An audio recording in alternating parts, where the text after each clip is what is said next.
నమస్కారం అండి.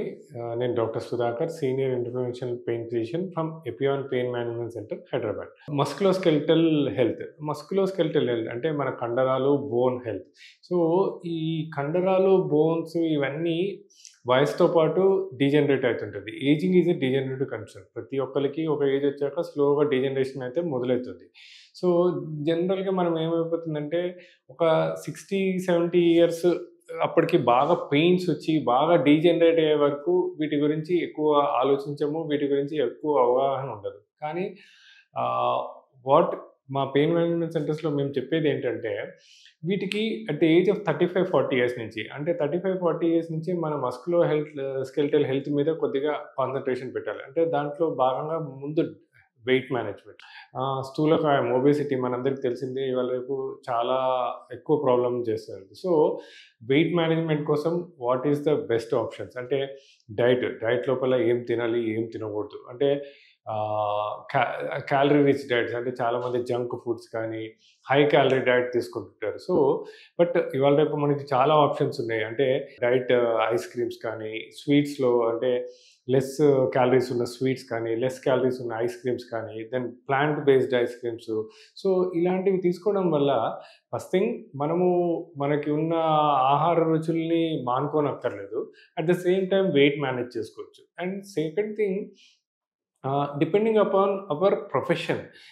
అంటే ఇప్పుడు ఒక సెడెంటరీ లైఫ్ స్టైల్ అంటే సాఫ్ట్‌వేర్ ఇంజినీర్స్ కానీ are most of the time desk job చేసే వాళ్ళకి what are the proper exercises అంటే వాళ్ళకి simple walking, stretching exercises, breathing exercises, కొన్ని క్వాడ్రిసెప్స్ స్ట్రెంథెనింగ్ ఎక్సర్‌సైజ్ అలా చేయాలి. అంతేగాని చాలామంది ఏమైతుందంటే week long sedentary life style ఉంటుంది. వీకెండ్ రాంగానే ఏమనుకుంటారంటే నేను ఎక్సర్‌సైజ్ చేయాలి కదా అని చెప్పి సడెన్‌గా అగ్రెసివ్ గేమ్స్ లైక్ షటిల్ ఆడటము, క్రికెట్ ఆడటము ఇవన్నీ చేస్తుంటారు. సో, అలవాటు లేకుండా సడెన్‌గా షటిల్ ఆడినా, క్రికెట్ ఆడినా మజిల్స్ టేర్స్ అవ్వటము, కండరాలు దెబ్బతింటము, వీటి వల్ల నొప్పులు రావడము. ఒకసారి నొప్పి రావడం మొదలుపెట్టంగానే అన్ని ఎక్సర్‌సైజెస్ స్టాప్ చేయడము. అన్ని ఎక్సర్‌సైజెస్ స్టాప్ చేసేసి ప్రాపర్ డైట్ తీసుకోకుండా వెయిట్ పెరిగిపోవడము. ఇవన్నీ ప్రాబ్లమ్స్ వస్తది. కానీ అలా కాకుండా ఒక 35, 40 ఇయర్స్ నుంచే first thing food habits మార్చుకోవడము.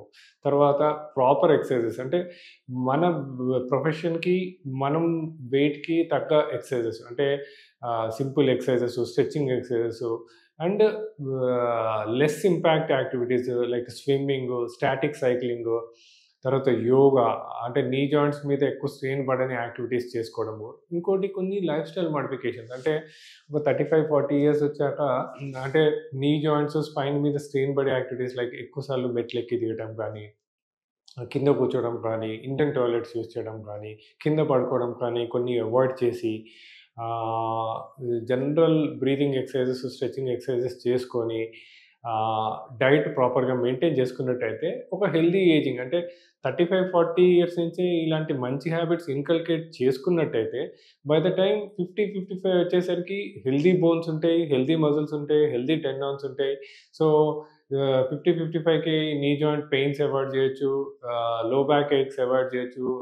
Musculoskeletal pains avoid చేయొచ్చు. ఇంకొకటేంటంటే ఎర్గోనామిక్స్ ఎస్పెషల్లీ సిట్టింగ్ జాబ్ చేసేవాళ్ళు గానీ, అంటే రెగ్యులర్ ట్రావెలింగ్ చేసేవాళ్ళు గానీ, ప్రాపర్ ఎర్గోనామిక్స్ మెయింటైన్ చేసుకోవడం. అంటే లాంగ్ డిస్టెన్స్ ట్రావెలింగ్ చేసేవాళ్ళైనా, లేక ఎక్కువసేపు కూర్చొని పని చేసేవాళ్ళైనా ప్రాపర్‌గా సిట్టింగ్ పోస్చర్ మెయింటైన్ చేసుకొని, కూర్చుండే టేబుల్ గానీ, కూర్చుండే చైర్ గానీ ప్రాపర్‌గా మెయింటైన్ చేసుకోవడము. ఎస్పెషల్లీ ఆహ్, చేసుకున్నట్టయితే ఆహ్, ప్రాపర్ ఎర్గోనామిక్స్ మెయింటైన్ చేసుకున్నట్టయితే ఈ నొప్పులు అంటే unnecessary musculoskeletal cramps, musculoskeletal pains, లో బ్యాక్ ఏక్స్, మెడ నొప్పులు ఇవన్నీ అవాయిడ్ చేయొచ్చు. అండ్ ఎప్పుడైతే చిన్న చిన్న ప్రాబ్లమ్స్, చిన్న చిన్న టేర్స్, చిన్న చిన్న కండరాల డీజనరేషన్ వల్ల ప్రాబ్లమ్స్ వస్తాయో, ప్లాస్మా పద్ధతి ద్వారా ఒక మంచి దీర్ఘకాలిక పరిష్కారం. అంటే ప్లాస్మా పద్ధతి అంటే చాలామంది అపోహ ఏంటంటే, అది ఎక్కువ కాలం పనిచేయదు, సరిగ్గా పనిచేయదు అని ఉంటది. కానీ అవన్నీ తప్పండి. ప్లాస్మా పద్ధతి కరెక్ట్ పద్ధతిలో చేసి అంటే ఫస్ట్ థింగ్ ప్రాపర్ క్వాంటిఫికేషన్ చేసుకొని, ఇమేజ్ గైడెడ్‌గా చేసి అండ్ దాన్ని combined with proper exercises and proper డైట్‌తో చేసినట్టయితే అది ఒక దీర్ఘకాలిక పరిష్కారం. అంటే ఒక లాంగ్ లాస్టింగ్ రిలీఫ్ సొల్యూషన్ చూపిస్తుందండి. సో, అట్లా life style modifications and food habits modifications ఇవన్నీ మనం 30, 35 ఇయర్స్ నుంచి ఇన్కల్కేట్ చేసుకొని, తర్వాత చిన్న చిన్న ప్రాబ్లమ్స్ వచ్చినప్పుడు చిన్న చిన్న ఇంజెక్షన్ పద్ధతి ద్వారా, ప్లాస్మా పద్ధతి ద్వారా ట్రీట్మెంట్ తీసుకున్నట్టయితే ఒక హెల్తీ ఏజింగ్ తోటి లైఫ్ స్మూత్‌గా వెళ్తుందండి. Thank you.